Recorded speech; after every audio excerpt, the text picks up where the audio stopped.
Okay. So, picking back up where we left off, this is video 3 for the Wednesday reading, Wednesday, April 15th. And I'm wrapping up Act 1, Scene 1 of Romeo and Juliet here. I'll be starting on right around page 7 on the website page numbers.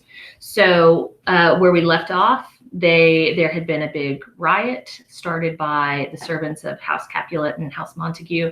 The prince is really mad at them. He says if this happens again, it's death to whoever was involved.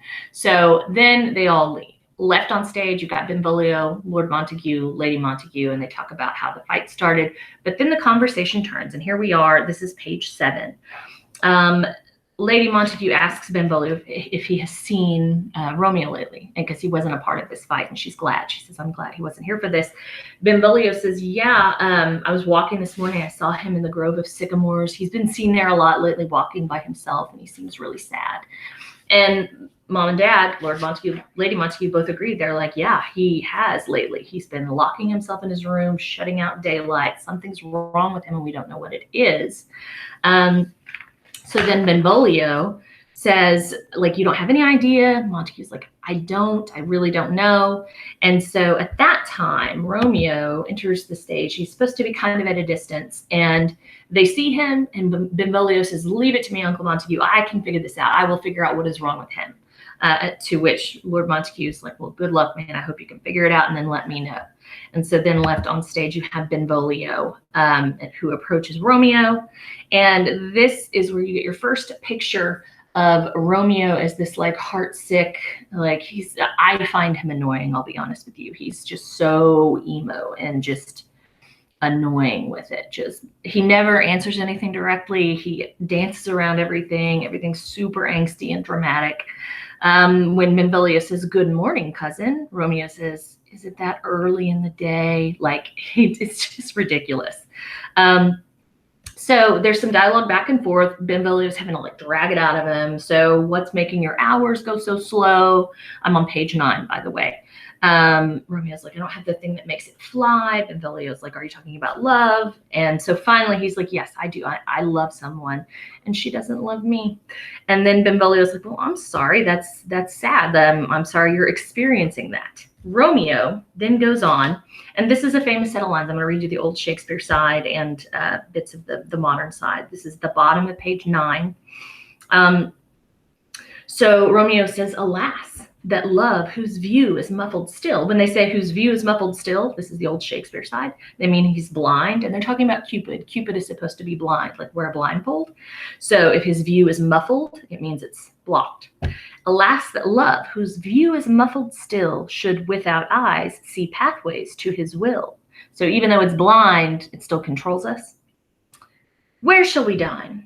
And then, because he changes the subject, but then he sees the after effects of the riot. And he's like, oh me, what fray was here?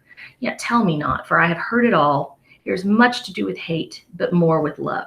So we're going to find out here in a few pages that the girl that Romeo is pining over right now, it's not Juliet, but it is another member of the Capulet household. So when he says, don't tell me, I know all about this feud, it's much to do with hate, but more with love. It has to do with hate because of their family feud, but it has to do with love for him personally because he's in love with somebody of that family, of their enemy family.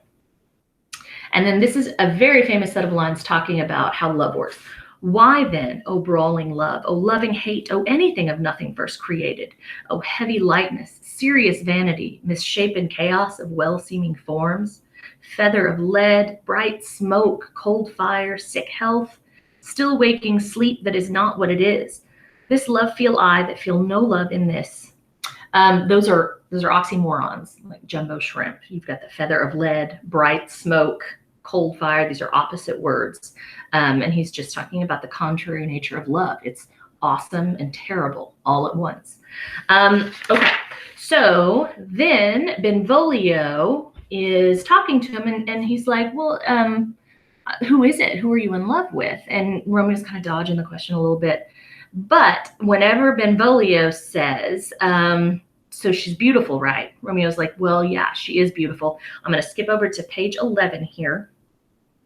because he's going to tell him what's keeping them, like what is, well, aside from the feud itself, what the problem is and why Romeo could never be with her. He says, well, you're not on target there. She refuses to be hit by Cupid's arrow. She's as clever as Diana and shielded by the armor of chastity. She can't be touched by the weak and childish arrows of love. She won't listen to the words of love or let you look at her with loving eyes or open her lap to receive gifts of gold. She's rich in beauty, but she's also poor because when she dies, her beauty will be destroyed with her, which Benvolio says. So she's made a vow to be a virgin forever. This is not something we would understand in our culture now, but basically what they're getting at here is that this girl, whoever she is, has made vows of chastity to the church. She's made a decision to be a type of, it's like nuns.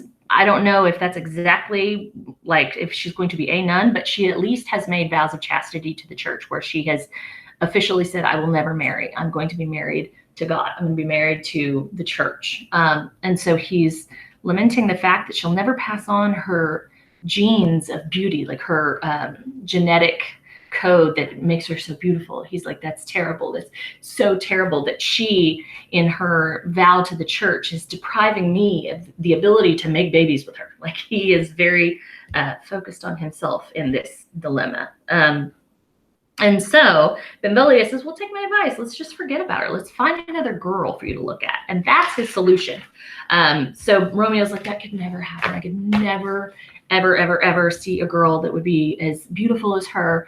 And there's this back and forth here where he's basically saying, all right, so Benvolio looks at this as a challenge now. I'm gonna find you somebody who will make you think of, well, that will get your mind off of this girl.